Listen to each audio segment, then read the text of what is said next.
welcome to all of you, my all participants who are joining us from all over India. And I'm glad to have, there are few foreign participants joining us from Singapore, Dubai, Dhaka, Doha, Oman, Kabul, etc. And what I get the latest number, we have already crossed 266 participant. So I good to see the so many enthusiastic in GRC. I once again welcome you all. This is Chetan Thakkar. I am your host for the day. Once again, warm welcome to all of you friends. And I must appreciate all of your time and commitment of being on Saturday. You all are being with us. Let me also promise all of you the session what we are going to have, we're going to be, I'm sure, will make it a very insightful, enriching, engaging, and I'm sure each one you will get a lot of bites of the knowledge from our thought leaders who have joined us from a large pharma companies. So friends, a small request to all of you, before we formally kick off our session, I request all of you to have a 1 minute silence. This is a tribute to the our dear ones, our friend, relative, who we lost their lives in this pandemic. So request to join with me, all of you, for our next 1 minute as a tribute, a silence to our dear and dear ones. So friends, have a 1 minute silence.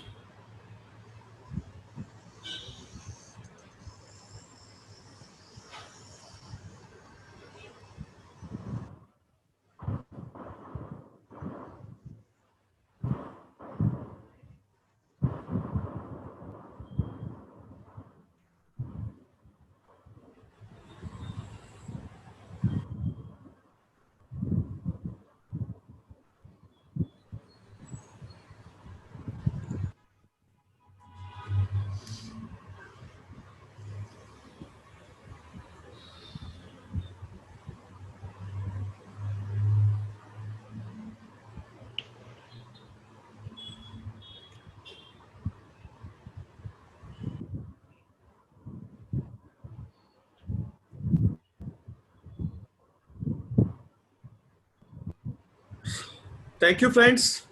Thank you, all of you, once again. Once again, welcome to all my dearest participants here today. Friends, we just quickly talked about who are we, what are we are going to do, what is the program layout. My dear friend Naval will take you in the greater details on the technical parts, the layout of the program. I will quickly run through about the. We see basically we are a chief audit inner circle group, a virtual group, where we have a senior management professionals are part of this group. It's a diversified group. Basically, it is more of the IF fraternity group where we have persons who those who charge with the governance. Yeah, these are the like-minded people. We call TCWG. Those who charge with the governance. Those who are into GRC. We have people from in a group from very large to very large companies. Those are head internal audit, chief internal audit, chief risk officers, chief compliance officer, CFOs, audit committee chairman, independent directors, and we have people in our group, very senior people. Those are from Big Four partners are there, from large consulting firm partners are there, and let me tell you, each one of them are individually carrying not less than 20-year experience into GRC. And I'm happy to share that the current strength of the group of the senior professional is 162 as on today. So guys, the collective wisdom of this CA in a circle is not less than 3,000 plus years of wisdom putting together. So that's what we are CA in a circle. And friend, this is first time ever. Yeah, you heard it right. This is first time ever. We will be announcing our program outside the inner circle to the outer. So this is the platform we are coming outside the circle, and we thought let's the benefit of the knowledge what we share, senior among us, let's come to the our fellow professionals and let them also be enriched with the knowledge series. So that's the way we came out with this program today. So that's what about, and the group is existence of almost more than 6 years now. And the purpose of the group, we do discuss on the GRC issues, we discuss industry specific issues, benchmarking, the risk happening, the new development, what happens in the profession, any challenges faced. Say recently right now, forensic standard issued by the institute, we are deliberating, discussing We contribute to the different institution. We contribute to ICAI, IIA. We have members, council members from various institutions, a part of this group. So this is quite a diversified group of all the those who charge with the governance. So that's all about from my side about the group. So friends, let me have introduce guest your speakers today. Uh, we have a speakers who are experts in subject matter experts with GRC. Those we brought for you to get the knowledge series for you. Those are people from large pharma companies. We have got the leaders from Dr. Reddy. We got the leaders from Glenmark. We got the leaders from Cipla, and we have a dynamic moderator which is coming from Yokogawa. So friends, I will take you through each one a profile quickly. So you all equipped with our think tank knowledge thought leaders. First of all, welcome Anisha ji Udeshi. Welcome Anisha ji. Anisha ji is a subject matter expert in risk and insurance. Anisha ji is right now working as a senior director, global insurance and risk management at Cipla Limited at head office Mumbai. Yeah, Anisha ji is around 32 years of experience, which include 30 years at Cipla since 1990. Almost more than 30 years, she is associated with Cipla and handling global role in insurance and risk management. As a professionally, she is LLB batch 1987. She had done the risk management for IIM UK Institute. She has done her diplomas in cyber law. She is experts and specialization in insurance. And her apart from insurance, being a risk transfer strategy, she is involved in company operational risk management actively. So we welcome Anisha ji on the board. Welcome to Anisha ji. So she is our today's expert in risk and insurance. Now coming to our second, welcome Anisha ji, welcome on the board. We would look forward to hear a lot of insights from you. Friends, please welcome Seema Grover. Seema Grover is a global chief internal auditor at Dr. Reddy at the head office, Hyderabad. She is with 20 years of experience in audit and assurance. And let me tell you, friends, she is more than 16 years associated with Dr. Reddy since 2004 at the Hyderabad office. Seema is as a professional academics. She is a chartered accountant, 2000 batch. She has done her GDPR and privacy laws from British Standard Institute. She is a very passionate audit and assurance veteran in the pharma industry. In her role of last 16 years, she had worked in a various role in Dr. Reddy. She was in corporate controlling. She had done SAP implementation. She was a part of planning. She was a business finance. She was a part of corporate finance. She was involved in merger acquisition. She was actively involved in digitalization. She was involved in integration approach, a very unique approach, integration approach of assurance with the other key business function. She was instrumental for that implementation. And before she took over as a global chief auditor, she was a finance director with the Dr. Reddy. And so she is our think tank of audit and assurance for today's session. Welcome, Seema. Welcome to the session. We look forward to a great insight from you. Welcome. Thank you, Chetan. Thank you. Thank you. And friends, let me introduce our third speaker, Tejas Shah. Tejas is a subject expert in ethics and compliance. So friends, I have introduced, we bought a program where we got the best of the GRC professional. So Anisha is expert on risk and insurance. Seema is expert on audit and assurance. And we got Tejas for you, Tejas Shah. He is expert in forensic ethics and compliance. So welcome Tejas. Tejas is in qualified chartered accountant 2004 batch. He is a CISA from US. He is a certified fraud examiner from US. He is the certified internal audit from US. And Tejas has done his MDP and from Accelerate as an executive course. And Tejas is working as a vice president head risk compliance, ethics and compliance with Glenmark Pharma, one of the again reputed large Indian pharma. Since last 1 year, he is putting together almost close to 18 years. Before Glenmark, he was associated with Watson Pharma, again a US based, one of the large pharma company, and he bring with a lot of experience on ethics, forensic compliance. His major strength is basically he has hands-on experience on anti-bribery, anti-corruption, FCPA US, UK bribery, and other than that, he is expert in SOX, audit, and assurance. So Tejas is our expert, subject matter expert, a think tank in ethics and compliance.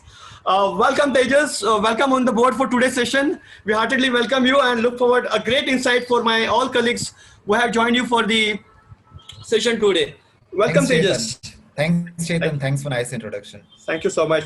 And now, none other than our last, most young, dynamic, and my good friend of mine, Naval Kishore Bajaj. He is going to moderate our today's program. A very smart intern auditor. He is a chartered accountant, 2008 batch. He is a CISA. He has done CIA, and he is a forensic auditor from Institute. Right now, Naval is working as head audit and assurance based out at Bangalore, working for a large Japanese company known as Yokogawa Limited. Naval also brings almost more than 15 years experience. His core area, he's our think tank from audit and assurance again. He's handling this Japanese company's audit and assurance based out at Bangalore, and he was associated earlier with a large automobile company like Honda Cars, Honda Cars. He was associated with the big fours like PwC, and he spent 5 to 6 years of very large IT company, Sopra Steria. So his role is assurance, audit, SOX, IFC. And let me tell you, friends, being Naval is associated with the institute quite for some time. He was a part of knowledge as a knowledge member at Institute Intern Audit Standard Board. In past, he helped Institute in drawing the intern audit standards. Currently, I'm sure Naval is working on the forensic standard which issued by Institute just couple of weeks before. So he's helping Institute to review those standards. So we get the best standards on forensic. And one more last thing about Naval, very interesting. Naval is right now president with BVSS, which is a finance think tank based out at Bangalore. So I think purity of time, because Naval has a very big profile. Let me stop here and warm welcome to Naval, my dear friend. And I'm sure you will do an excellent moderation of today's program. Warm welcome, Naval. Now over to you. So thank you so much once again. Before I hand over to Naval, thank you, friends. I'm really delighted to have you on, all of you on the board. So now I'm over to my learned speakers, my immediate speakers for 3-minute speakers, and my dynamic moderator, Naval. So I'm hand over to Naval. Looking forward a very enriching, exciting, knowledgeable, and I'm sure every one of us going to have a great bites of knowledge. I commit you next 1.5 hours would be a great insight for all of you. So over to Naval and my speakers. Thank you so much, friends. Thank you. Thank you. Over to Naval, please. Thank you so much, Chetan. You've given such an energetic start to the whole discussion, and for setting up the tone of the show. Guys, please let me also introduce Chetan to the audience. He has done such wonderful introduction of the panel. Although majority of you know him, yet this is to perform the custom of the program that I introduce him. Chetan Thakkar, as we all know, is the convener of CAE Inner Circle group and our dear friend. He conceptualized this program with inspiration from Mr. S. Bhaskar, who is the Chief Audit Executive of Tata Capital. He's not attending today due to some exigency. However, Mr. Bhaskar has given his best wishes to all of us.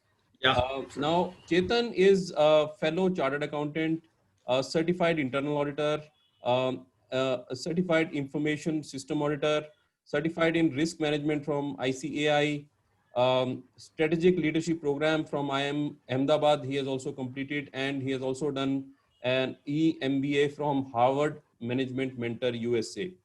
The professional background is for Chetan is he's presently working with JSW Steel Limited as a general manager, group audit and risk management for cement, energy and mining verticals. He oversees audit of 13 different plants across India, and his immediate last stint was with Prism Cement Limited, Rajan Raheja's group, which is a US $7 billion group, as a head management assurance, and also with Ambuja Cement as a corporate audit head.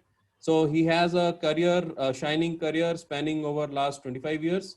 He has audited various large size listed companies, MNCs, banks, including banks, including SBI, ICICI, IDBI, Exim, Bank of Baroda, and whatnot. So I'm just not reading out the entire profile, but this would give you an idea about his expertise. I think with his sound understanding of various industries, we've been able to conceptualize this program. So thank you, Chetan, once again. Thank you, Naval. Thank you for introduction. Warm welcome to all of you once again. Now over to Naval, please. Thank you. So take it ahead the program. Now before we set on to this journey of learning for next 70 odd minutes, I would like to remember Lord Ganesh and Ma Saraswati to bless all of us here so that this discussion brings out some good learnings to all of us. Now let me set the rules of the game here, being the moderator. I request all of you to be on mute and keep your video off except for the panelists under discussions. You may kindly keep sending comments and questions in the chat box. I'll keep having look on that during the discussion, and I'll pick them up during the Q&A session also with faculties. At the end, towards the end of the discussion, we'll have a 15 to 20 minutes of Q&A, and I hope to get answers to majority of your questions there. If there are still some things pending, then we can also see how to address them later on. Friends, pharma industry, just like all others, is undergoing changes, and facing the immense challenge to provide humanity with the much needed and much waited for vaccine. As per a recent study, the pharmaceutical industry's long successful strategy of placing big bets on few molecules, promoting them heavily, and then turning them into blockbusters worked well for many years, but its research and development productivity has now plummeted, and the environment is changing. So 7 major trends, just to set the tone up, as I would see, is the instances of chronic disease are increasing, placing even greater pressure on already stretched healthcare budgets.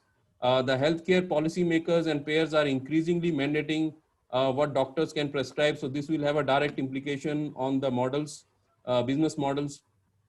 A growing number of healthcare payers are measuring the pharma economic performance of different medicines. A widespread use of electronic medical records will give them the data they need to insist on outcomes-based pricing, and the boundaries between different forms of healthcare are blurring as clinical advances render previously fatal diseases chronic and the self-medication sector expands. There is one important thing that traditional medicine forms like Ayurveda is also expanding. And just to share with all of you, China, for example, had introduced traditional medicine in their medical professional courses, like the MBBS course equivalents that we have in India, like more than 15 or 20 years ago. And now their doctors in the current COVID situation, they are prescribing the traditional medicine also. So this is another trend that is, impacting pharma companies. Governments are beginning to focus on prevention rather than treatment, although they have not yet invested very much in preventive measures. So with these trends, friends, I would like to now go to our esteemed panelists and start with I'll start with Seema. Seema, my question to you is, what are the most recent trends in pharma industry, especially the ones relevant to internal audit function? If you could share your wisdom with us. Seema? Sorry, I was on mute. Good morning, Naval, and good morning, everyone. I would touch upon the trends in pharma, but along with that, in the current scenario and in this unprecedented times, the way we are working, I think there are few important emerging risks and trends that one need to consider. And few of them that I would like to highlight. One is from information technology perspective. The second one is from people and safety risk perspective. The third one, definitely, irrespective of industry, will be also the operations and R&D perspective. There are others that you are happening also in space of fraud risk, marketing, compliance, and supply chain. But I would like to focus my discussion on the IT, the people safety risk, and the operations quality risk.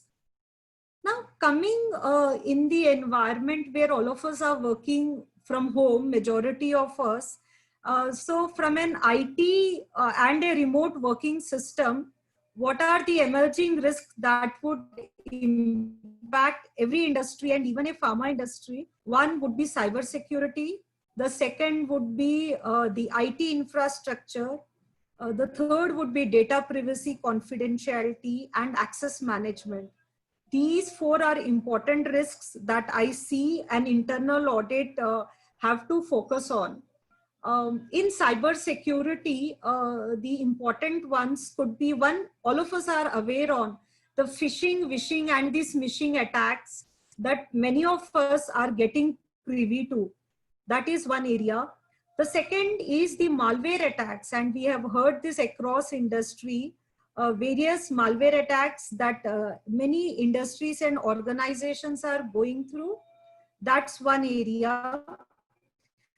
The third I would highlight in space of cybersecurity is the network and application level securities, that how are we ensuring the access of many applications that are there in the organization, the vulnerability analysis and pen testings, the periodic testings, the controls over all of this. This is one trend that I see across every industry from an audit or from an information security perspective. So both second line model of information security and the third line cyber security, internal audit has to focus on this. The other area with many organizations and in Indian industry, the data privacy law is yet to come, but for organizations where we have transactions in Europe with respect to GDPR, the controls over that, and in the current scenario, because everything is online, the leverage and these, I'll say the personal identifiable information system controls becomes very important, and the complete mechanism of governance mechanism of that is very imperative. The third element that I would want to highlight is the way we are working today. Access management is one area, because many of us today access a lot of data points from mobile devices, and many of us are working from home. So this unauthorized access is a challenge, and that is one area that internal audit should look into. The last area from a technology perspective is the information security area. From the way a leakage of an unpublished price sensitive information can happen because you're working from home, or the excessive usage of WhatsApp, that is one. So these are broadly from an information security. The second area I would want to highlight as a trend and an emerging risk is of safety, health and environment, which across, again, is applicable across industry from the perspective of the spread of infection, the employees that who have traveled and come. So what are the measures that the management has taken in this regard? More from an HR perspective would be 2-3 things. One, the resource availability for our production and specifically the R&D facilities. Very clear work from home guidelines, as the organizations come up with very clear guidelines, and you can see nowadays all of us, we are working from morning till evening. Are there proper working hours? Is there a start time? Is there a break time? Are we respecting lunch time? Or are we respecting the night time after office time? I think these are few guidelines. Even from an audit perspective, you can look and guide and help the management about. And the third area is definitely insurance, the COVID insurance, and I hope many organizations have already covered this for their employees from the perspective. The last, not taking much time, the last risk that I see emerging from a current perspective is in area of production. to ensure that there is a correct resource and there is a detailed planning in the current scenario where people are subject to COVID risk? How would you ensure that the planning, production planning is in place, and the impact of any change in production scheduling and way forward on the market? And from an R&D perspective, specifically for pharma, where we are also into CRO compliance and recruitment of the CRO trials, in this current scenario, that area also got impacted. So I will stop here, just keeping focus on these current trends has impacted not only the pharma, but I would say across every industry. And as a governance function, either you are part of risk compliance or audit, how are you ensuring that this part is taken care very well, and how are you partnering with the business to ensure that business is thriving in this current scenario? That's from my side, Naval.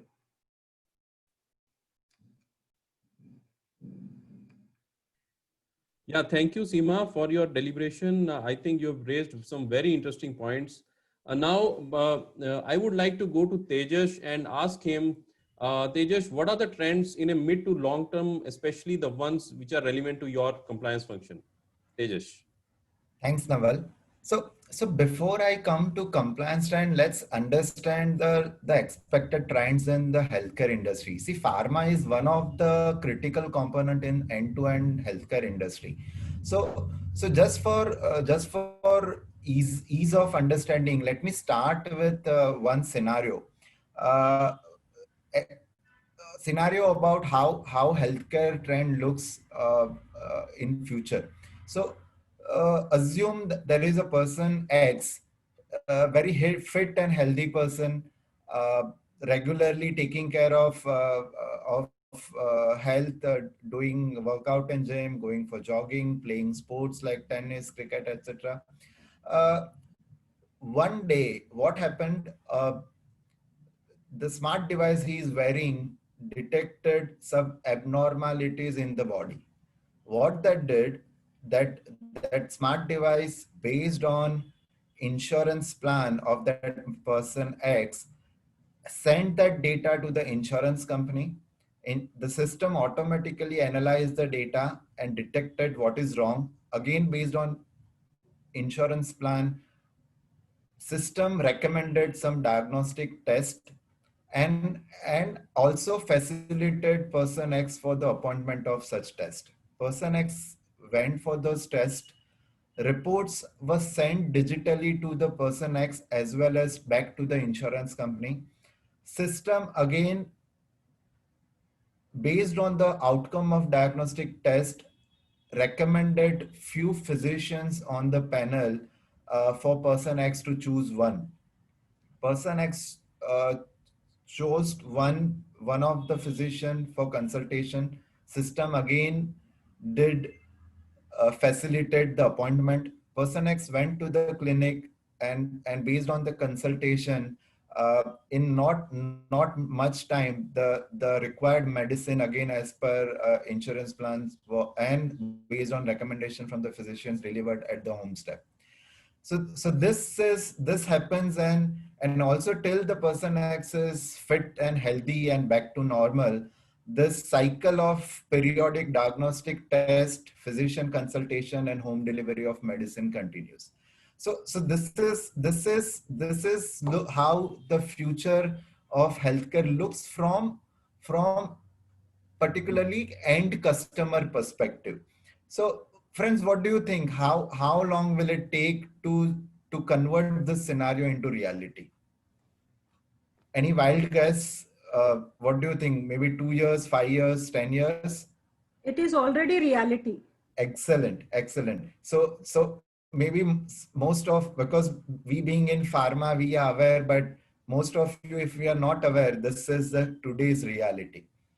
And with that, you will see lot of digitization. One more trend which I can see in pharma is more and more consolidation, and not only consolidation among pharma companies, but all other and consolidation among all the players within healthcare. It could be pharma company, diagnostic test company, hospital chains, pharmacy chains, etc., etc. And what I foresee in future, more and more data, the control over data and market share would lie with fewer players, but that will help patients and end customers with point to point customized treatment through digital platforms. So this is what I see a future trend of pharma and healthcare industry. Now coming to compliance, I see more and more stringent laws coming on compliance across the world, and you will see more and more increase in enforcement of such laws. Just to share, in India also we had a Prevention of Corruption Act got amended 2 years back. Earlier, onus was only on government officials for compliance, but today onus is on corporates and corporate officers also to comply with the requirement. And there is a enforcement visible in India as well, where the arrest has happened of private sector employees under Prevention of Corruption Act. So uh, that is one trend I see in future. Also, I'll see because of more and more digitization, we also need to change our compliance processes and the controls and the how we depute compliance program, how we provide trainings to the end user. Simple example, because of this COVID situation, see, for most of the medical events or marketing events having a medical agenda or scientific agenda, the signed attendance sheet is very common document requirement. Now all the events since last 6 months are happening on digital platform. How will you collect signed attendance sheet? Not practically possible. Then would you ask mere Excel list of attendees? No, that is also not sufficient. All the digital platforms have a capability to provide system generated login logout reports, and that's the document we need in place of signed attendance sheet. So friends, I was just trying to give example of change required quickly. So in future, the way business and industry change, compliance also we need to evolve. We need to learn, unlearn, and adopt best practices very quickly. Uh, with digitization, I mean, let me give you one more recent example. I was just reading pharma news in US. Recently, one company launched, not launched, they developed, it's not yet launched, they developed COVID vaccine just in 48 days with support from artificial intelligence and machine learning. So all permutation combination from start to finish, just 48 days. So that's the power of data and digitization. So I foresee the way business change, also compliance would require change. Today probably we are looking at all high risk events. We are, of course, we are doing some analytics for selecting samples for monitoring, and today also some companies have also implemented a robust system to detect abnormalities and outliers as part of their day-to-day monitoring. So in future, I see a big role of artificial and intelligence, machine learning in business as well as in compliance world. So that's my submission for the future trends in business and compliance. Over to you, Naval. Thank you, Chetan. Thank you, Tejas. I think you have in a very short span of time, you have highlighted all the key elements related to your function and related to the industry. Before we get into the further deeper details of what you and Seema have picked up, I would also like to invite Anisha and on her views on See, Anisha, I think we are all living and managing the enterprises now in a VUCA world, as they say, volatility, uncertainty, complexity, and ambiguity. Now, in this kind of scenario, what are the trends that you have observed for last 6 months, and where do you see them in future? Uh, yes, sure, Naval. I totally agree with you. VUCA world it is. And especially in last 6 months, we have seen all that we have never even perceived or anticipated. The risks that are coming up are completely different than the risk that we are used to handling, or rather used to uh, creating a transfer mechanism for, or insurance mechanism for. So it is a difficult time or a challenging time, I would say, for the risk persons and the management persons. Uh, if you look at it, I would say that the risk has undergone 360-degree change since the time that we have understood the risk. Maybe about 150 years ago, 180 years ago, the insurance or rather transfer of risk mechanism was evolved in a Lloyd's coffee house. So we might have to start looking at a new coffee house to understand the risk and to create a mechanism that would be available for a pharma company to get their risk transferred. It has always been pharma companies basically are always at the receiving end when the insurance companies are underwriting the risk. They have been unable to provide complete risk management solutions for insurance, for the pharma companies. So, and with the current scenario or VUCA world scenario, it has become all the more important for pharma companies to lay out the rules of the game and also believe in disciplines so that there is some control on risk and that residual risk is acceptable to the insurance company or a reinsurance company, I would rather say, because they play a very big role in getting the finance availability for transfer of risk. Now, when you look at the risk profile that we have perceived earlier, or are the traditional risk that we have been underwriting through insurance, that is hardly consisting of about 10 to 15% of the risk that we would be looking at in future. The rest of the risk are mainly due to cybersecurity, as Seema was mentioning.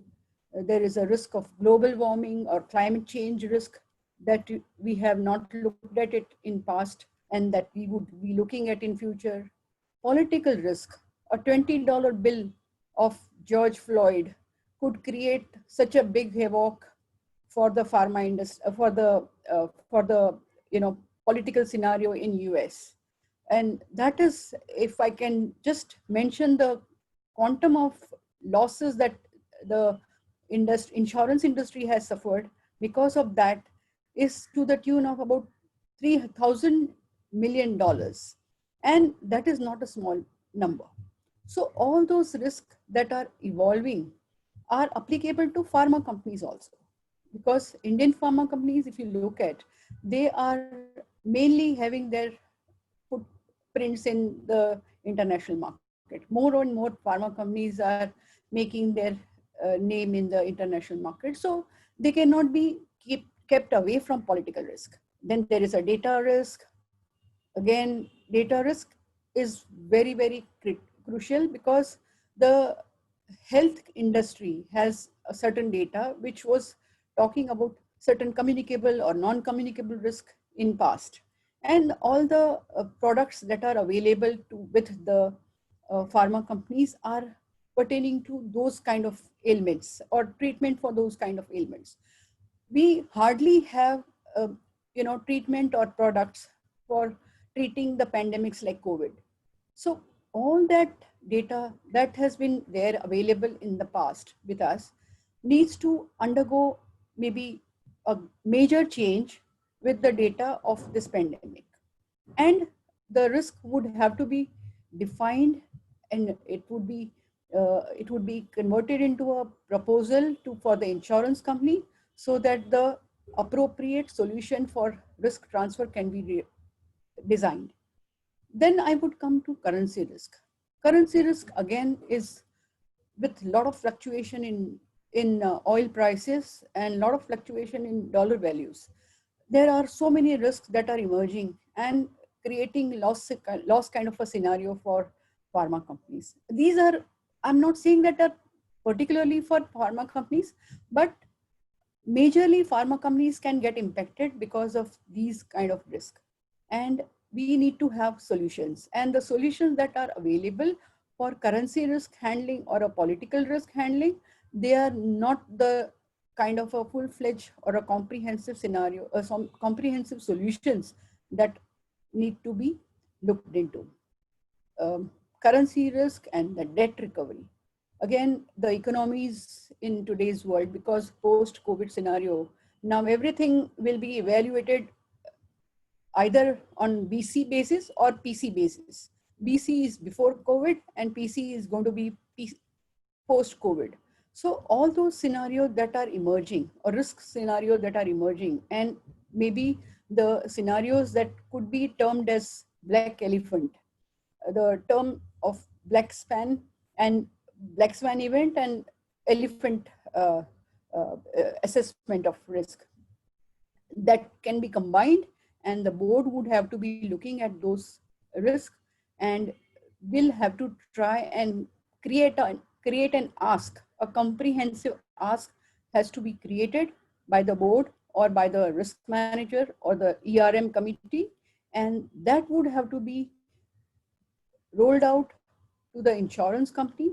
That could be maybe it could be created. We could create a roadshow with the insurance company, and then insurance company or the reinsurance company can be convinced to allocate their capacities for transfer of this risk. If they see there is a risk management philosophy attached to this kind of ask, then the risk transfer mechanism could be easily derived, or else if there is no risk management, then the cost of risk could be so very high that it may become unviable to buy a solution for a transfer of risk.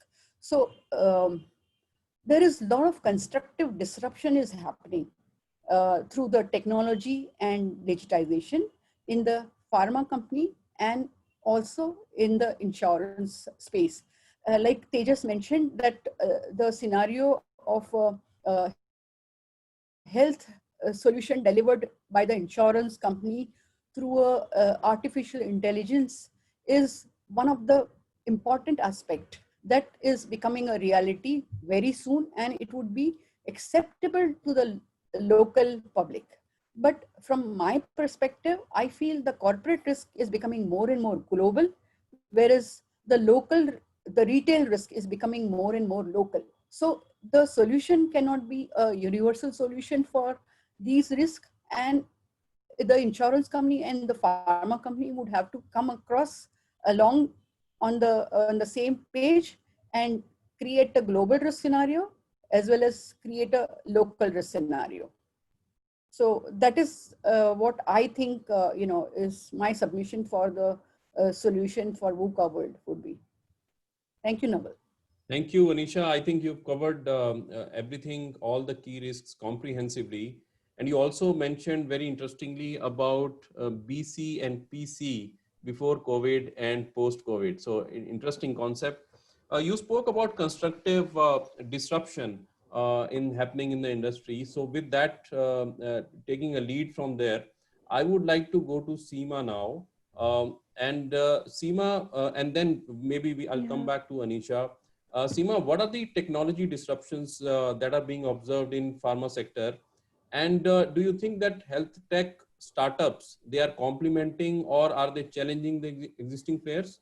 What are the emerging risks and mitigation strategies from your point of view? Seema.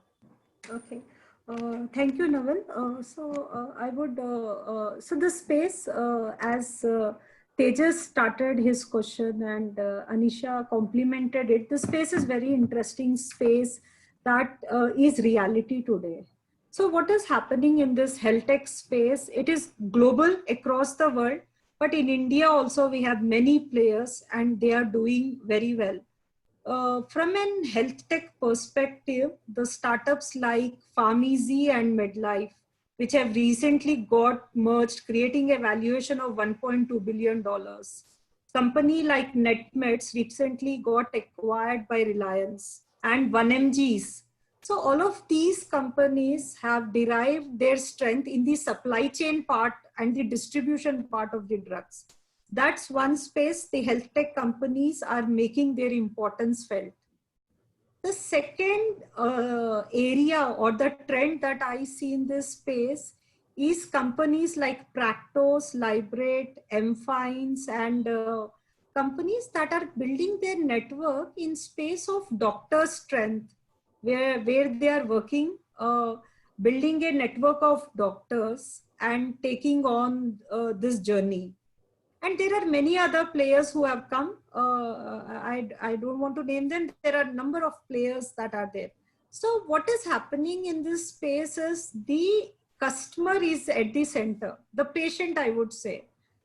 And the unmet need of the patient is understood by the digital ecosystem, and the complete digital ecosystem is collaborating from a space in between doctor, from a space in between the patient who is the center, the connect of patient with the doctor, the connect of patient with the pharmacies or e-pharmacies, the connect of patient with the diagnostic center, the connect of patient to have those digital records.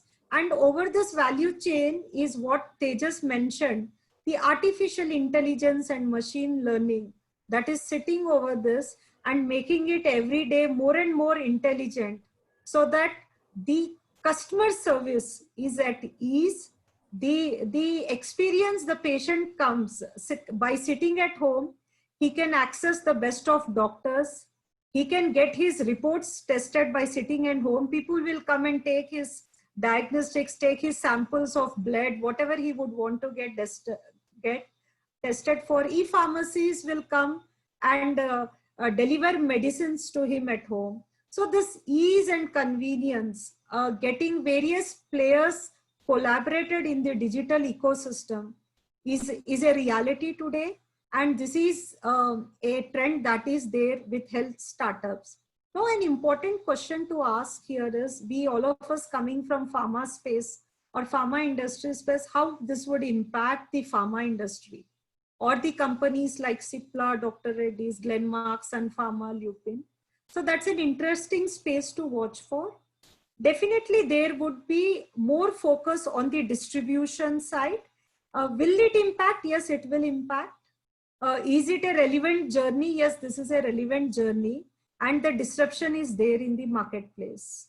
So these are few thoughts I have on the table, and I hand over back to you, Naval, for any further questions.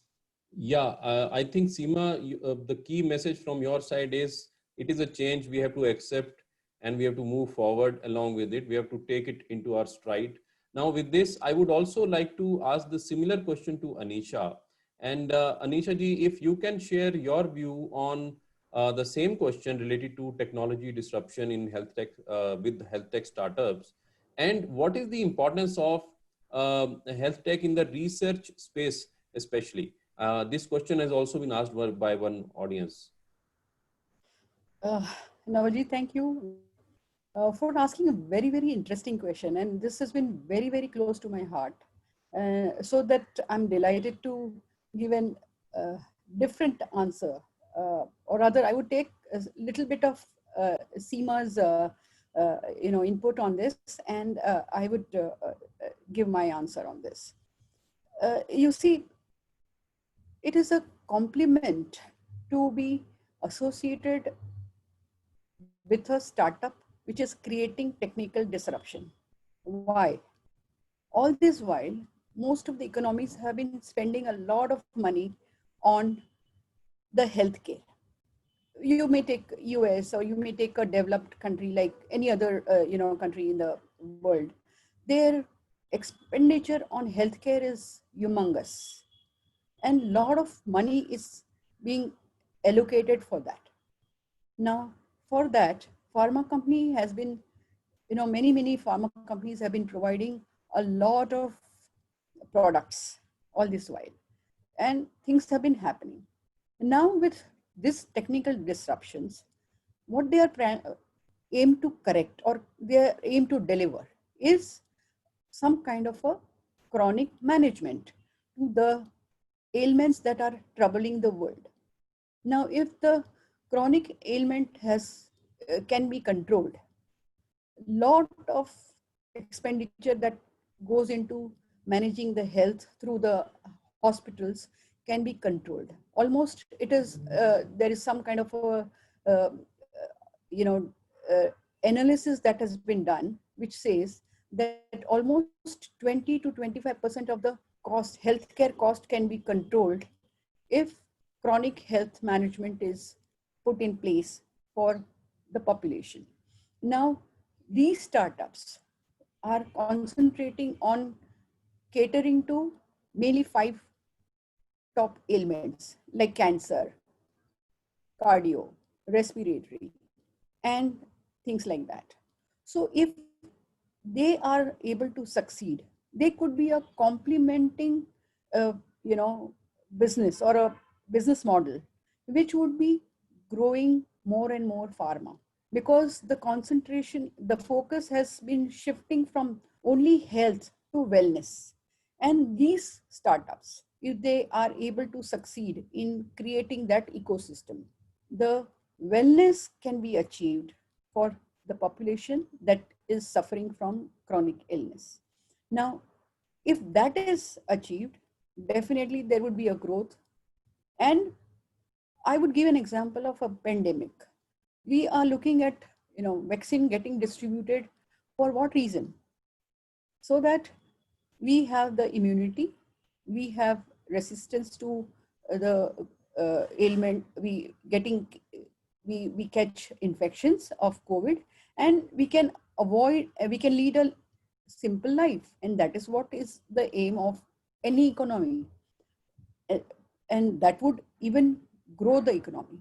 When we are looking at this kind of a scenario, I feel it is a complementing model to the pharma company, and they would be able to penetrate also in the markets which are not being catered to by a big pharma company. Like I would say maybe tier 2 cities, up to tier 2 cities, tier 3 cities, there's a lot of penetration for most of the pharma companies. But in the tier 4 or tier 5 cities, this kind of a penetration is not happened.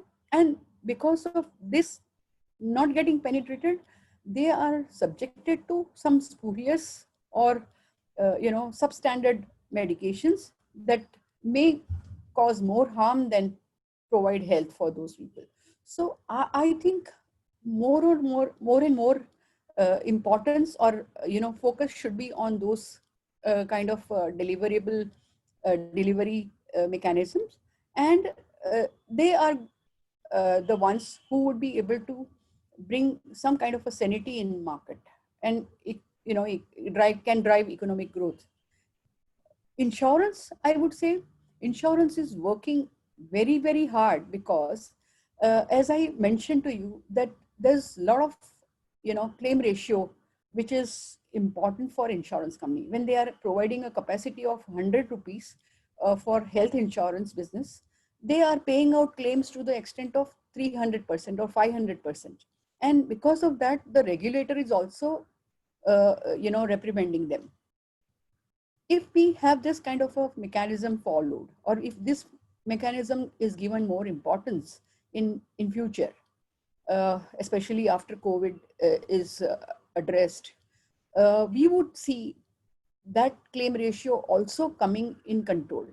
And I foresee, this is my perception, that partnership with a partnership of a pharma company with insurance company can bring in lot many Amazon movement for the corporates, or for the corporates as well as for the insurance industry. So my 2 bit on this particular question of yours. Yeah, thank you, Anisha. And I think you brought a very important aspect related to the distribution or the reachability of the medicines that are available, especially in the remote places of the country or of different markets that you are operating in. Uh, Taking cue from there, I would like to first go to Tejas and then come to both Seema and you for a 2 minutes, a quick comment on the counterfeit medicines. As per WHO has estimated that counterfeiting costs global pharma industry over 75 billion US dollars a year. So what are the best controls and compliance activities to counter this issue, and any comments relating to supply chain part of it? So maybe we start with Tejas and then come to Seema, and then on the closing remarks with Danisha. 2 minutes comment, please. Thank you. Sure, Naval. So, see, counterfeit is a reality today, and it does not restrict only to pharma industry. I mean, the risk exists, and then there is no easy solution to this risk. We have to accept risk and work for risk mitigation.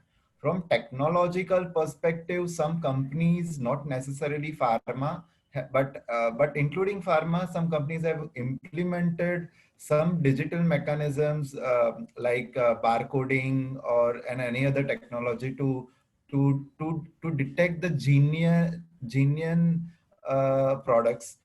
Uh, from compliance perspective, I feel we can have a strong whistleblower mechanism so that if anyone is making complaint, you get information if something is happening wrong, and if it comes to you for your action.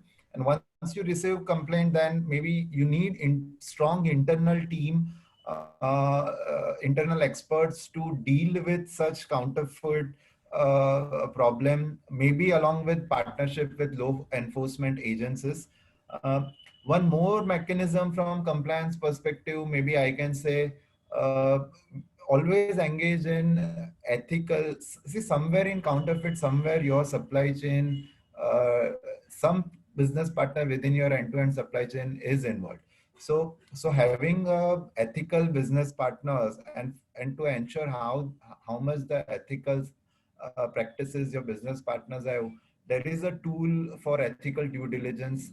So you can have, again, it's not foolproof solution. It is not pointing just for counterfeit, but it is more pointing towards having ethical, trusted business partners. Potentially, such ethical, trusted business partners would not indulge into such wrong activities. So that's my quick submission on this matter. Yeah, and Seema, your views on the same? Yeah, I think Tejas has covered very well the barcoding and the ethical piece of it.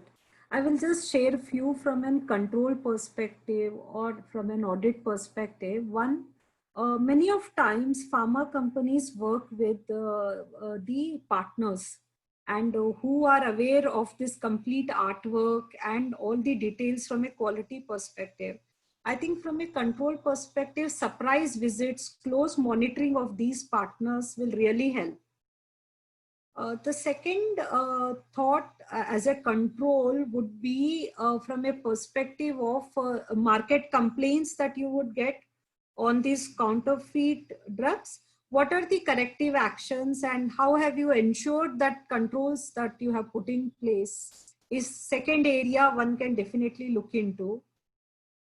What we have also done in our organization is there is a program that we have built. We have merged along with serialization and barcoding a program of marketing and supply chain together with the stockist. So this is a beautiful program wherein the stockist actually is happy or he wins something. I would say like loyalty points or some points one would take in if you ensure that barcoding is there on each of these products. It's some way of ensuring a control is in place. The other controls I will definitely feel are you have a big field force that is there in the market, and this field force can randomly visit and check pharmacies, and the people on the ground actually make the journey very clear what's happening. So these people are also eyes and ears of the organization if something is happening in this regard. So these are few controls and any organization in this area can work on, build on. And this has to be a sustainable control process. It cannot be done once and left. There are teams which do it continuously, and we should ensure that this happens continuously by the organization. Sure, Seema. I would now go to Anisha on the same question related to the counterfeiting of medicine. And I also, add one more point about availability of unbranded and generic pharma products launched by a lot of startups. Anisha ji, if you can share how the risk management can work for a pharma company on these two topics. Sure, Namalji. I totally agree with what Tejas and Seema have mentioned about control and mitigate the risk of counterfeit medicines that are available or that are being pushed in the market.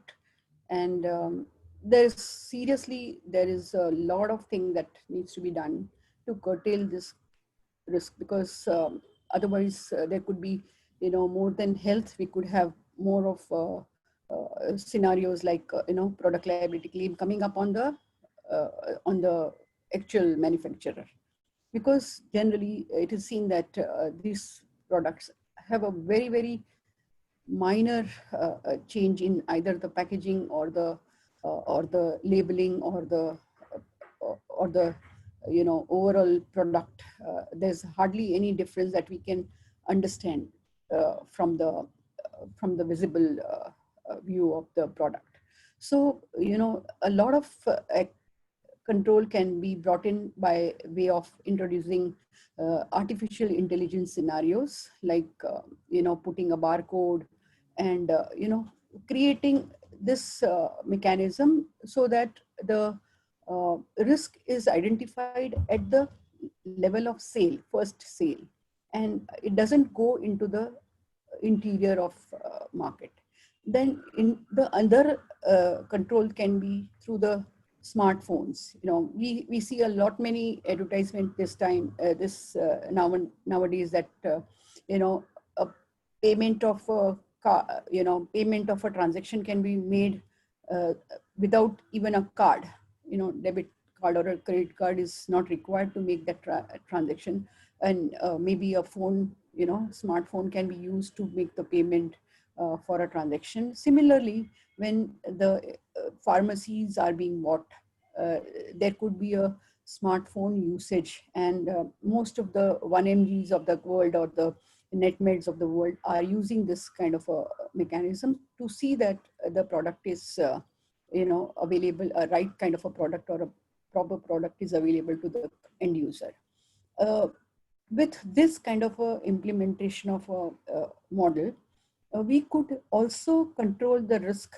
I mean, if there is a recall, God forbid the product is damaged and it needs to be recalled, then you actually know which particular stockist or which particular end user has bought this product, and that can be brought back for the destruction at a pharma company's end, or the warehouse where the product has to be brought back for destruction.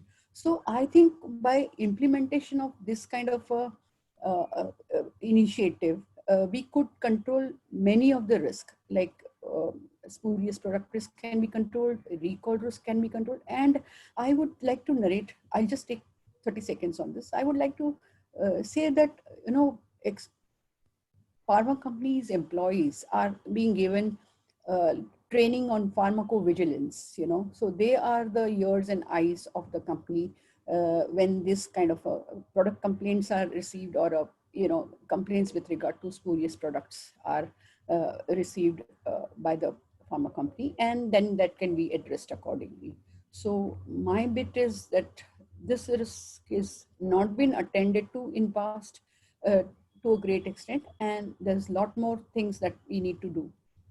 Coming to the question of your question on generic drugs, generic drugs are available in the market, and I think it could be the way of life for tomorrow. And if they are appropriate drugs and they are at a cost, I mean, there is a cost benefit available to the end user, it would be picked up. So I think that could be another trend that is starting to control the health cost of at the end user space. Just to add on Anisha's point, the generic drug trend is already there in US and Europe markets. But in India and in the emerging markets, this trend today is more branded. We are more, the doctors prescribes us branded drugs and not the generics. But I agree with Anisha.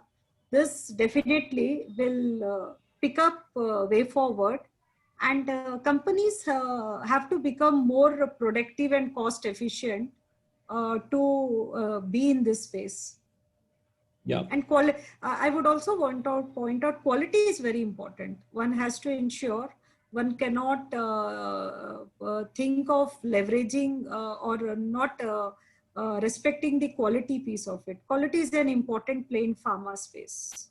So Yeah, Seema, I think you made a very good complementing point to the points which Anisha had mentioned.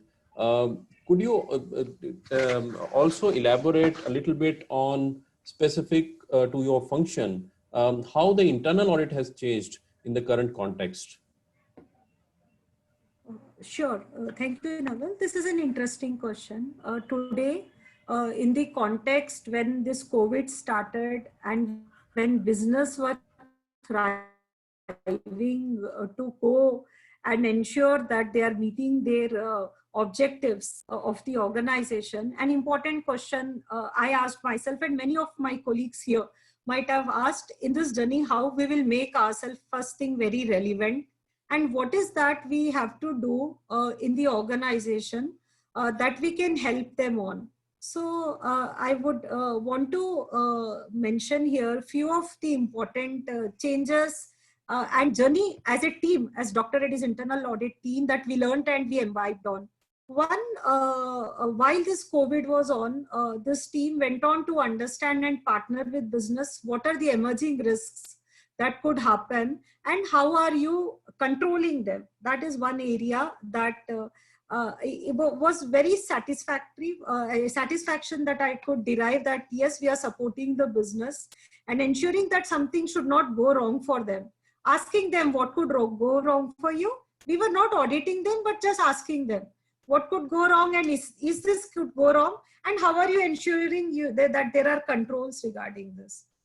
This is one insight that I would want to share.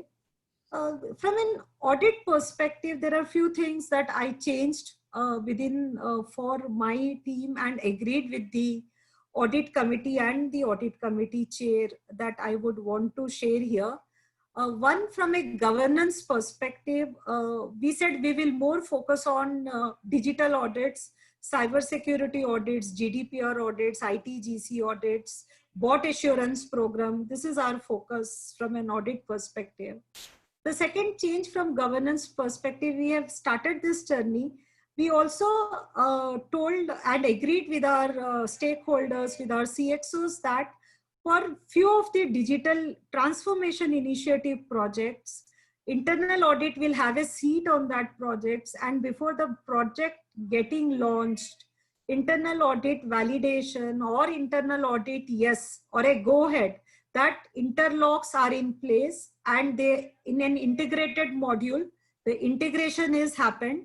That is where internal audit will come and say yes, we have doing, and a project will launch way forward. That is, I would say, digital, a seat on digital initiatives. That's one area. The third thing I want to highlight more from a perspective of agility. Two changes I got in my approach in agility space. One, we made our audit plan flexible. I agreed with our CXOs and the audit committee that an audit plan cannot be fixed in this current scenario. We will be flexible. We agreed a percentage ratio. This will be fixed, and this give me a leeway. Any important audits, any changes, understanding the current risks. If something I have to audit, I will get into those areas. That's one change.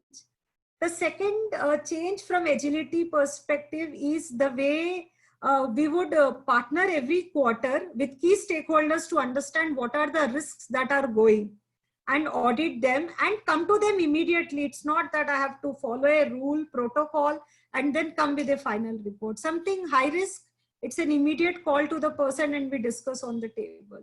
That's one thing.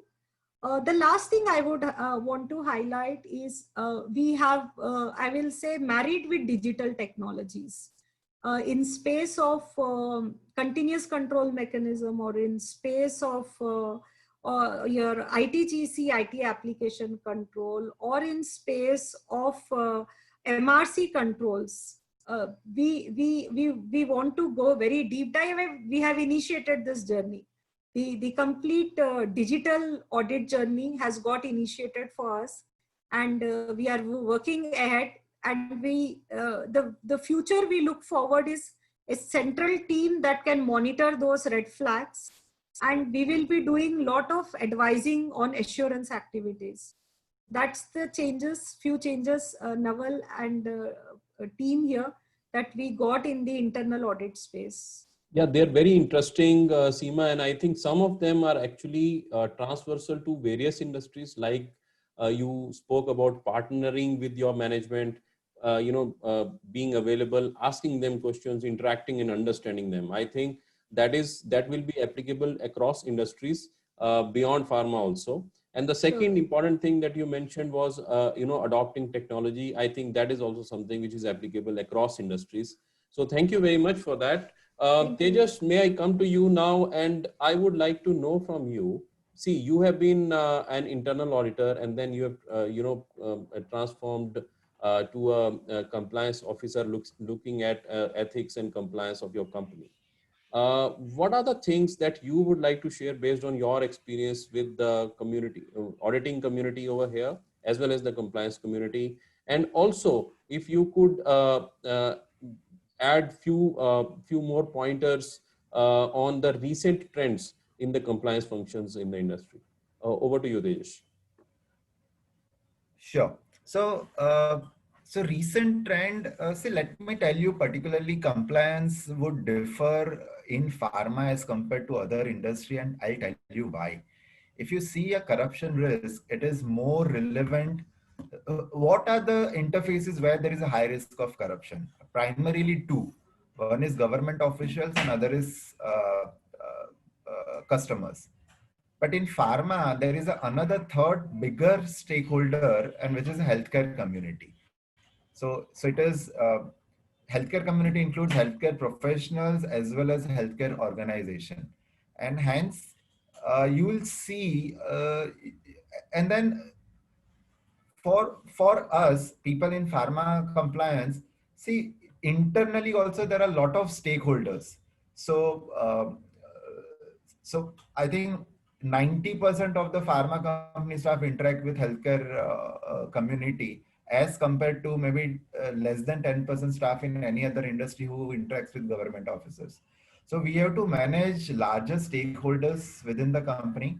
Also, we have to oversee and monitor the bulk volume of transactions, which we perceive as a high risk transactions, and continues monitor them or audit them. So I see a trend in future, more and more compliance function will evolve in the pharma industry. There would be more and more demand in a pharma compliance space, and that way I have a recommendation for internal audit colleagues here, that it is a good, if you are interested and you have some passion towards compliance, it is a good area to expand your existing role beyond internal audit. In fact, that's how I started my journey into compliance. My initial 15 years of I have a total 15 years of experience in internal audit and related areas, and 7 years of experience in compliance. And in between 3 years, it was the overlap period where I was managing both the roles. So in a small company, to begin with, many companies I have seen, the role of internal audit and compliance is merged into one person at senior level. So that's my experience. Uh, in in in terms of relation between two function, I can say that both are complementary to each other. If you see the skill set of pharma compliance team or internal audit team, or for that matter any industry, both teams are expert in risk controls, process, and documentation. uh, we rely on each other in terms of sharing knowledge, uh, exchanging documentation, like internal audit reports or monitoring outcome or investigation reports. Uh, we we as a compliance team, we do take some of the internal audit findings for improvement in our compliance program, policies, training modules. Uh, Also, in some, largely the investigation is part of compliance function, but very few companies also have this function as part of internal audit team. This is, I would say, both functions are complementary to each other. uh, and in future, as Seema and Anisha also said earlier, be it internal audit function or compliance function, we need to have a strong skill set in digital space and latest digital technologies and application of such latest digital technologies into our day-to-day function. So so so like internal audit experts can always relate to this example. Earlier there was a uh, checklist approach where you select samples, and against sample was selected based on random basis. Then there was a angle came where post data analytics specific samples was started being selected for internal audit. Then there is a heavy involvement of data analytics in the internal audit program, where there was like to finding out the outliers or exceptions or finding the trends, and considering those outputs into the selection, into the audit methodology and audit approach. And today some of the companies within India also have a latest artificial intelligence and machine learning embedded in their internal audit program. So this is a evolvement of internal audit maybe in last 15-20 years. Similarly, in compliance also there is a big evolvement in last 10-15 years, in terms of more and more area coming under compliance scope. There is a team expansion, and more resources are deployed within the compliance department. More and more technologies and tools are being available to the compliance team. Uh, and this trend will continue in future. Uh, so this is my submission. Just to add, of course, I spoke about future trend. I think recently also it would be interested for some of the people to know how it is impacting because of COVID pandemic. So Naval, you want me to cover that piece also? Or Yeah, you can go on. So I was anyways planning to ask you later, but you can continue. yeah, so I would say, to summarize quickly, see, I have observed good impact as well as bad impact because of COVID. A good impact I see, again, it's my personal view, I see a forced digitization. Many people in company who believe in papers, physical signature, face-to-face meetings. So I would say Generation X is forced to embed themselves in the working style of millennial generation of working style. So that's the, I see personally, as a very positive change.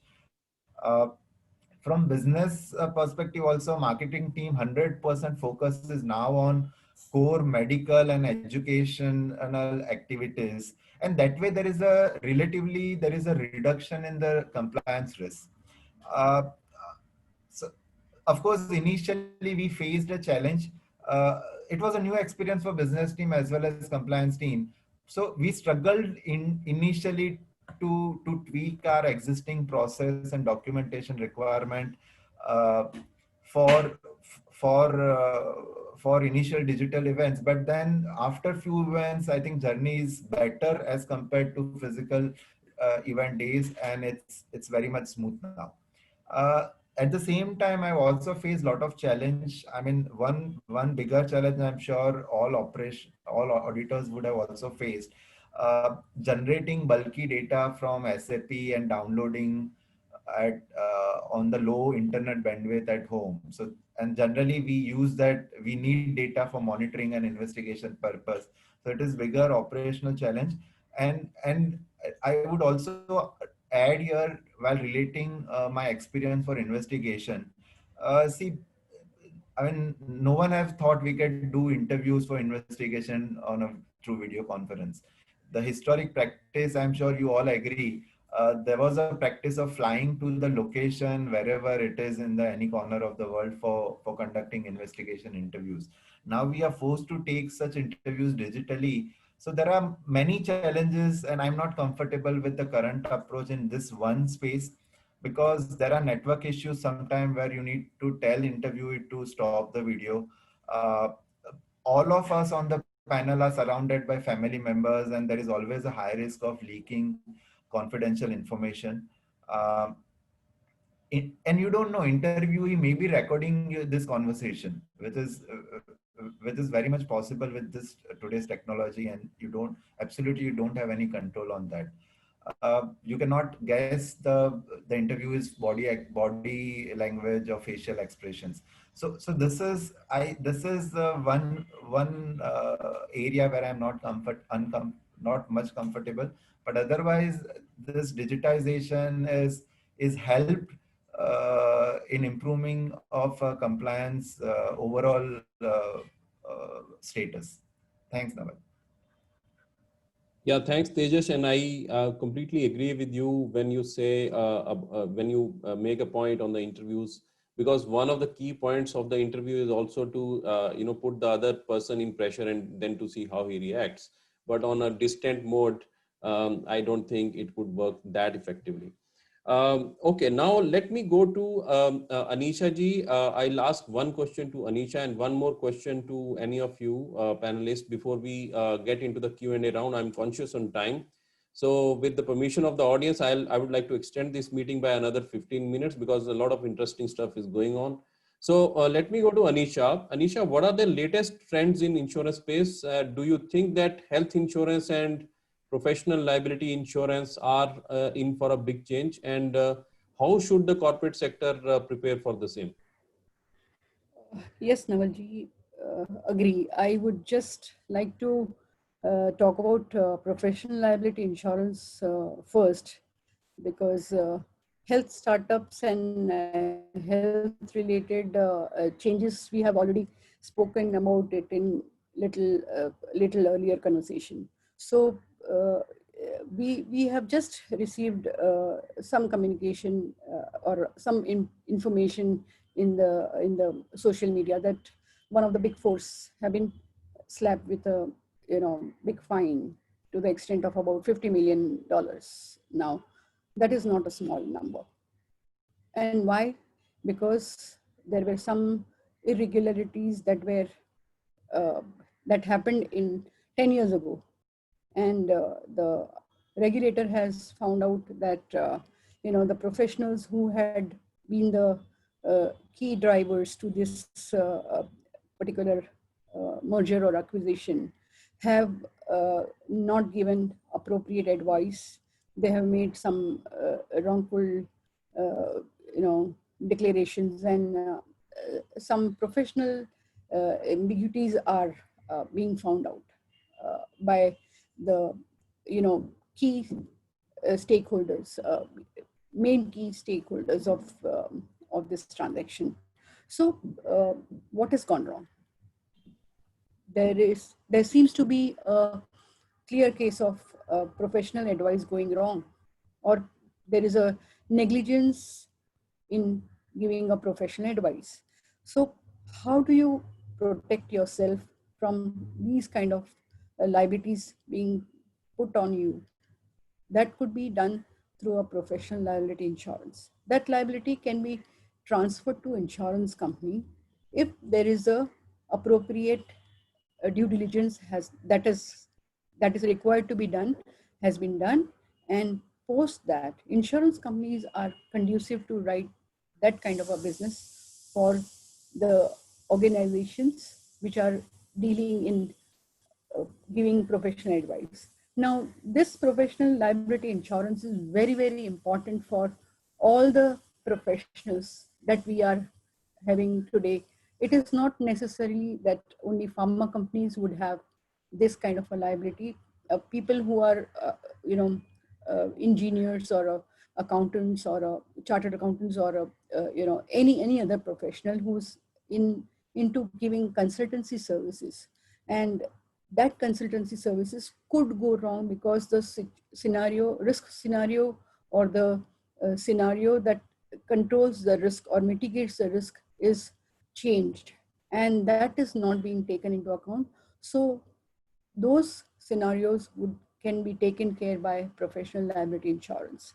And with regard to health insurance, I would say that mainly chronic management control, patient support programs are being rolled out through the health startups, and these kind of initiatives would be able to control risk which are prevailing in the market, or which we may see in coming future with regard for the risk transfer mechanism. So professional liability insurance becomes very, very critical.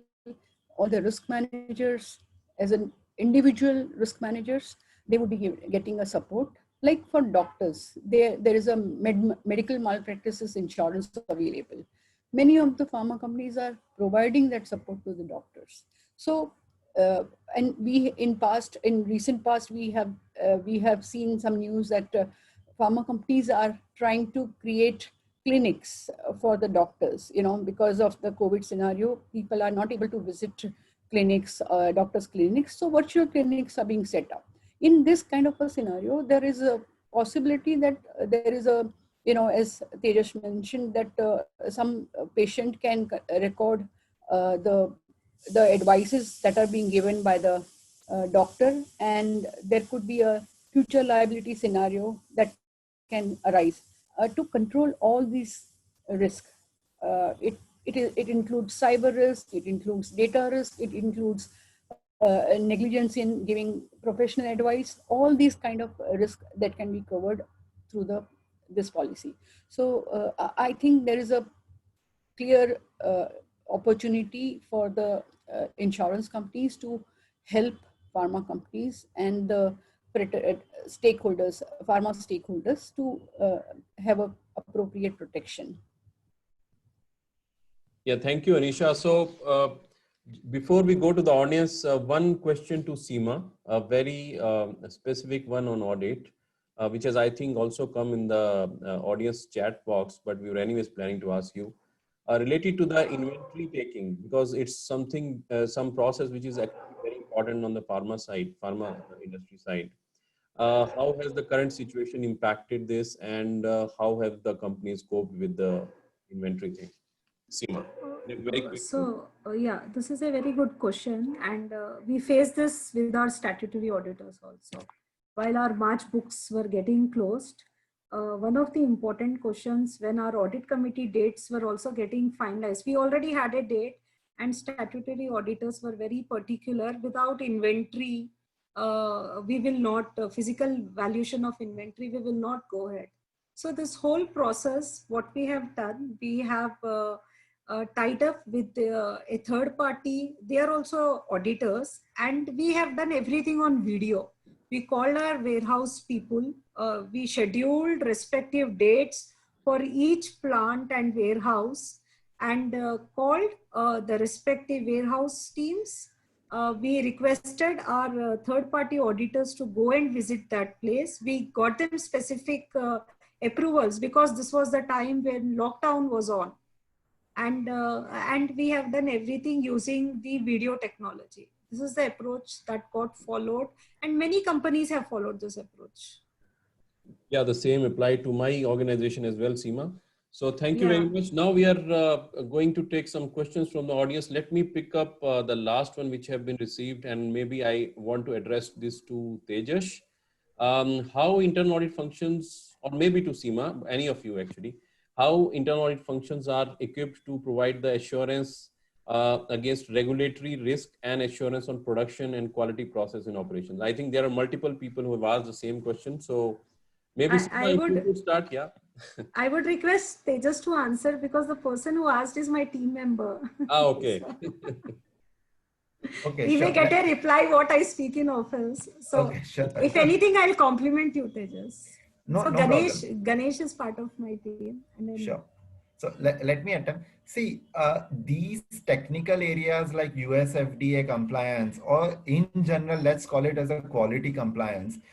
We have or generally most of the pharma companies have a strong quality team who do day-to-day quality checks on the medicines at all the level, at raw material level, at work in progress level, semi-finished goods level, at finished goods level, even after it is packed.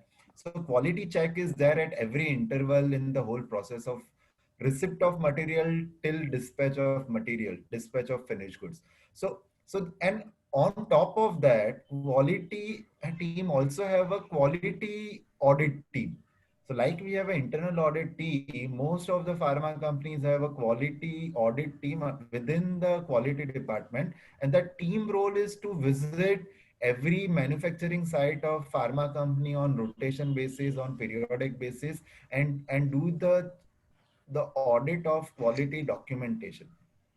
So in my last 12 years of dedicated pharma career, I have not seen where internal audit team is doing audit of quality function because of having a strong quality audit team internally. But practice may vary from pharma company to pharma company. So and on top of that, there are regulators audit coming every now and then. So generally, typically one manufacturing plant is registered and compliant not only for the compliance requirement of one country but for many countries. So typically one good manufacturing plant would be US FDA compliant, MHRA compliant, TGA compliant. So periodically European agency compliant. Typically these agencies would also keep coming. So maybe once a year, one regulatory agency will come and do the audit. So that way, quality is a key in any pharma company, and we have a robust quality program as well as quality audit program. So I think that's my submission here. Maybe Seema can add if she yeah. has any additional comment to add. So I think this is very specific to the company, and to the tone that top management would drive. So I understand the context why Ganesh is asking this question, to understand more from how other companies are doing this. But to add, in Dr. Reddy's, we audit quality function. We go to plants and audit complete quality processes. And the central quality audit team is part of second line of model as per the IAA 3 lines model. And as per our audit plan, we even audit the second line model. The reason maybe the thought process we carry is, this is an important risk for an organization. And it becomes very relevant. Any non-compliance of an FDA really impacts in a big way to a pharma company. So we have specialists in our team. One of them definitely here on the is Ganesh. And there are various other specialists we have in the team who have worked in manufacturing, production and quality, and are part of internal audit team. Yeah. So they help us to do this. So maybe Anisha ji, you would also like to add something for your company? Yeah, definitely. I would like to add to what Tejas and Seema have mentioned, that if from insurance point of view, if I say that if these two functions behave, or they are able to bring in the superior product or a superior experience, then the insurance managers, risk managers job becomes very, very easy. And this kind of controls, or the kind of expertise will bring down the cost of risk transfer for any company, not only pharma company. More so for pharma company, because we are a highly regulated industry, and if there is a lapse, then there is a chance of product being rejected and being recalled, or there is a chance of product liability claims can arise. So if these two functions are able to bring in the delight factor for the insurance manager, then the cost of risk can be controlled, can be reduced drastically, and it could definitely be impacted on EBITDA. So it is the core function of risk control, or through risk identification, is the main aspect which risk managers would always look for. And with the support of compliance and the risk audit function, this can be achieved. This can be very well achieved, and that is what we practice in Cipla. Yeah, Anisha ji, I think with the answers from all three of you, it gives a 360 view, a 360-degree view to the audience on this specific question in terms of audit, risk, and compliance. I would also add one more thing from my side. From a company's law perspective, internal auditor needs to give the assurance to the board and the audit committee. So now the scope, functioning, methodology as per the law has to be defined by them. And there is a concept of assurance map that I have implemented in my organizations wherever I work, and where we have tried to list down what are all the activities that need assurance for the board or audit committee. And wherever, if there are any items which are not covered by the internal auditors, then we can specifically report that, okay, if I am not covering it, but maybe someone else is covering it. For example, we used to have, in my previous company, Honda, we used to have a research and development a separate section, which was part of the balance sheet and the profit and loss account of the company, but they were being audited directly by our Japan colleagues. So we reported it accordingly. And I think that's it. So the answer lies in what your board wants, what your audit committee wants. But yes, internal auditor has to give a comprehensive view to the board for sure. And in case they are not able to give it, it must be clearly highlighted and pointed out into the board. It should not be a black box. So now coming to the other audience questions, I think we have a question from Dubai. Maybe Seema, I'll address that to you. The question says, there are new expectations of management or board from internal audit in current scenario, especially in current scenario where ownership of some process has also been, is also being added to IA portfolio. So any comments on that from your side? Yeah, sure. Thank you, Naval. So in the current scenario, I think as Naval pointed out, that the board expects an assurance from the internal audit head. And what is this assurance all about is whether the controls are adequate and are operating effectively. So what one has to do in the current scenario, what I understand and the way I do it in the organization is, we need to partner with the business guys. Once we partner with them, we speak to them continuously to understand the changes that they are doing to their business model.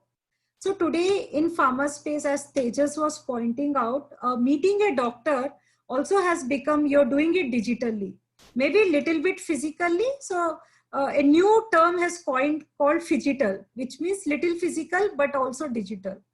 So how in this process change, how is that I as an internal auditor will do the audit and agree with them the approach? I think these kind of conversations are very, very important. So I would request the internal audit heads at least to join all the business review meetings, the quarterly review meetings, the business review meetings, the CFO reviews, because this throws a lot of nuances, changes, what the future will be, what the current is happening. Partnership with all of these stakeholders will make you think how you need to change your processes in an internal audit, and how you can play a little bit advisory role or a consulting role on the assurance, because you have got that experience over the universe of the organization. No one has that experience in the organization, that you know the universe, you audit every area. So that expertise marrying with business needs will really help you out. Yeah, Thank you, absolutely. Fair point, Seema. And just to quickly add to what you said, the most important part is, again, the trust with the management, and that gets built over a period of time. It doesn't come with a title or with a position. It comes with the value add that you create over a period of time. You keep engaging with people, you solve their problems, you give advice on various platforms, slowly. Even if right now you are not part of the management committee meeting or those important meetings, you will be included. But that will not happen only because you are a chief audit executive or someone else. That will happen because they see value in spending time with you. With that note, now I would like to go to Tejas and ask a very interesting question which has been asked to us by one research analyst who has joined this meeting. Tejas, the question is how and what to track accounting malpractices in pharma companies from forensic analysis point of view. And he would like to, actually ask it specifically from the pharma sector perspective and not a generic one. Over to you. Sure. So, see, these fraudsters are always one step ahead than the control functions. And particularly if they are internal employees, they have mastered the art of managing compliance with internal policies and documentation requirement. So, as the control functions, you That need is why to we be say creative accounting. yes, that's true. So you need to be one step ahead. Simple review of documentation for a particular transaction on a standalone basis would not help. You need to do data analytics, look at the trend, look at the outliers, uh, look at do the volume analysis. So look at the data from holistic perspective, and then you'll be able to find red flags. And then if you deep dive into the documentation, not just looking at one single transaction, but collectively all the transaction which triggers the red flag, then you will come to know what is happening in a wrong way. So this is very general approach, but and then in pharma industry, and along with that, I always insist on strong whistleblower mechanism, because, and also you need to demonstrate that the complaints you are getting, you are taking it seriously, and you are investigating the matter thoroughly, and then that results outcome of that investigations percolate into necessary actions within the company, and that's how you build trust, so that employees and business partners can freely, without any hesitation and with trust, will reach out to you with any wrong practices happening. So this is, again, I'm sorry, but this is again a generic answer which will apply to any industry.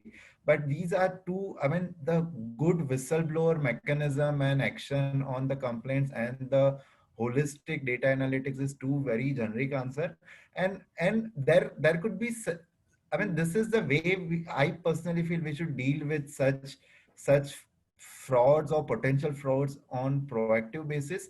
But there are separate nuances in pharma industries where are very industry specific. But to tackle those nuances and potential frauds or actual frauds or perceived frauds, the ways to tackle that are very common and very industry neutral. Yeah, Tejas, maybe the audience was looking for an answer relating to some tools or some specific data analysis that you would be doing to catch hold of some of these red flags. So my submission here is, see, there are multiple tools. I mean, of course, at the end, I will recommend which I have used. But more important than tool is you need a right skill set within the company who can make best use of that tool.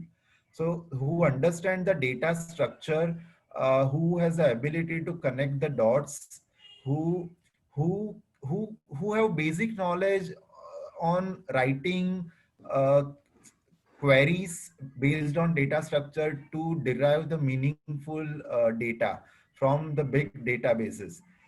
Some of the tools which I have used is maybe I can name two. Of course, I can name three. Definitely Excel, which is used by, I'm sure, all of you who are on this call. In addition to Excel, I've used Microsoft Access and also Idea Analytics tool. So these three tools largely I have used personally for data analytics. But as such, as I said, there are multiple good tools available. More important, you need a right skill set who can extract best out of such tools. Thank you. Yeah, thank you, Tejas. And just to add to what you said, there are different kind of data analysis techniques that are available, which one can read about and can be applied using the tools that Tejas mentioned, and you can see how the data is trending up. Now, being conscious of time, just one last question, which is a little, aside from the league, which has been asked by the audience is to both of the women leaders over here in the panel. First of all, I would like to ask this to Seema and then to Anisha ji. In spite of many odds, how you have been able to reach your current leadership position, and what perspective you have believed the most in you? This has been asked by a young lady professional. Maybe they need your guidance. Over to you, Seema. Thank you. The question is inspiring, and thank you for this question. Sorry, but I would say very good question. Thank you. To the position, I never thought actually about positions or the roles. I think as a person, what is individually required is to build on your skills and capabilities. Your roles and designations will follow. And it is natural, the way I believe is every human being has his or her story to speak on. And every person goes through their set of challenges. For some, the challenges are high. For some, the challenges are less. As you grow and mature, what I believed is, one, are you self-aware? What is happening within you is very important. Once you understand that what you are, what are your positives, what are your strengths, and what are your weaknesses, if you're able to identify them, that is one area every leader or a person who wants to be a leader has to work for. The second area is, am I accepting what is happening? That is equally important. Once I am aware and accepting, I'm ready for change, for my steps to become a better person, to become a better individual, and naturally a better leader. So this is what I believed in, and I would request the young team to believe in yourself, work on your skills, work on your capabilities. Once you do that and be focused on them, that is what I learned, and I follow till today. And I think roles will follow, promotions, roles, money, everything comes later. They follow. Once you are a capable person, you have niche skills and the knowledge to take that forward, everything comes naturally. This is my thought process and my focus towards life. I'll always be continuously learning. I have been learning and I still learn today, and I do some courses. I'm continuously learning. I think that's one, many of you may be doing it, but that's one I think people should do every time. So these are few things.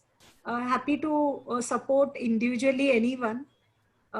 Anyhow, from IIA Women's Forum, I have been given responsibility of mentoring and coaching. I will come out with the detailed module and section regarding that. Thank you, Very Naval. nice to learn that, Seema, that you are working on empowerment of women, and we'll be happy to support you wherever. Yes, yes. Thank Certainly, you. yes. And Thank Anisha you. ji, I think if you could also share your wisdom with the young professionals. Definitely. I totally agree with Seema when she said that you keep on learning. And learning, as in not only with regard to the subject that you are working on, but learn about the life. Be empathetic and Thanks. be open with the support of your family, friends, that you always have to see that you are with them and they are with you. Because for any steps that you may climb in life, you don't want to be alone at the top. You want to be with your family, you want to be with your friends, and you want to be with your colleagues, you want to be with your team. So that is the motto of life that I feel one should follow, and I have followed that. I am always, trying to be agile and resilient, so that whatever changes that are coming in, and whatever challenges that are coming in, because we saw many challenges in life, and those life challenges, you should not sit back and cry about it. If you just try and fight those challenges, because as a woman, sometimes you are, you are considered to be a, a person who's weaker, and that should not be your argument to not to succeed. So if you can be if you can reposition yourself, you can be agile, you can be empathetic, I think anyone can reach at a good position in life. And position in life is not as important as being together in life with people, because the aim of life is different than achieving positions.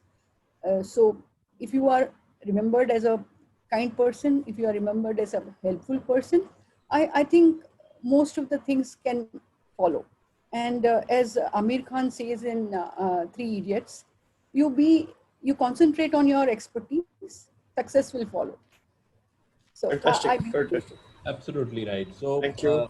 Anisha ji, the one word, if I have to summarize your entire message in one word, is gratitude and be a good human being. So, with that note, I would like to go back to my friend Chetan Thakkar and present a vote of thanks and summarize the meeting. Chetan ji. Thank you, Naval. Thank you so much. And thank you to my all four speakers, moderator. It was a quite insightful session. And a big thank you to my all participants for the patient hearing. I would not really take a great time between you and your lunch. I know we are overshooting on time. I will just quickly summarize some of the important areas were discussed by our thought leader today. Some of the key areas we discussed, we talked about COVID insurance, which is a buzzword in West European country and coming to India now. Then we talk about the technology disruption, which is playing a role, AI, ML, which is a disruption in the pharma industry in a larger way. Then we talked about health tech small startups. We need to introspect whether it is complementing, whether it is supplementing, or it is competing with us. So we need to introspect that, each and every farmer. And the most important top 5 risk in the pharma we talked about, counterfeit of medicine. And I think Anisha ji has said there is the market of 75 billion US dollar. Yes, guys, you heard it right. It is 75 billion US dollar is a counterfeit market, which is one of the top 5 risks. And importantly, very nicely contributed by Tejas and Seema, saying that what could be the mitigation plan? Should we have a barcode as a preventive control? Or should we do a surprise visit? Or should we get the tea from a complaint? How are we able to mitigate that? Because that is a very agile inherent risk. But still, how best we can able to mitigate those risks? Then we talked about, I think Seema has very nicely talked about agility. What we need is a need of the hour. The way she has handled a Dr. Reddy, how the audit plans are made it flexible, 70-30, how the focus area has been changed to digitalization, GDPR, ITGC, cyber issues, how they initiated digitalization, how they done the integration of the assurance function with the other function to have a process redundancy to be moved out of the system. So that's how agility has been taken care in the Dr. AD. Then we talked about Tejas has talked to us. So there are various steps in investigation, and the most difficult is doing an interview, which is a difficult phase in any forensic investigation, and how that is being taken care by Tejas in Glenmark. He shared his insights on that. That's a really wonderful, Tejas. And then I think Anisha ji has very nicely talked to us about the professional liability insurance, product insurance. What are the risks? What are the risks? Because right now everything is happening online, remote environment. What are the cyber risks we are coming in the way? The kind of negligence risks on the part of doctors while advising, because you are not meeting them physically. Everything happening digital in this pandemic. So I think it is very difficult. So this professional liability and the product insurance become a really key integral part of the role in the pharma company. And I think Seema has also very rightly explained us how in this pandemic she has handled the PV of the statute, PV of the inventories, which is lying at the various factory location, how they have done the process. They use the third parties, use the technology, some have used the drones, and how they convince the management and the statutory auditor in this given pandemic, a different way of doing things, which traditionally we were doing all this time PV, and again a different set of approach to do PV. And with this small summary, because as I told you, I don't want to come in between you and your lunch. So a very big thank you, to all my participants, a big thank you to my learned, my thought leader from a large industry from pharma. I was thankful to you. I look forward many more such insightful session in future. And friends, since it was a restriction on the part of the participants, we will share the recording with you guys. My friend Naval, who is a tech savvy, he will be able to help all of us of recording of the session. So the participant who missed that, I'm sure he will make available to all of us. So thanks, friends. See you all till time we meet again. Let's have a clapping for all the audience. Yeah. It's a break. So thank you, friends. We see you all till time we meet again. Thank you so much. Chetan to Naval as well. Yeah, Thank you very much. Thank you so much. It was a great session and a great learning. I'm sure my participant would have definitely taken a beat of the knowledge while they were leaving all of us. So thank you, everybody. So I'm formally announcing the closure of the session. Thanks once again for making this a very grand, intellectual, engaging session. Thank you so much. Okay. Namaskar. Namaskar. Namaskar. Thank you. I'm formally closing the session now. Thank you. Thank you. Thank you. Thank you all. Thank you.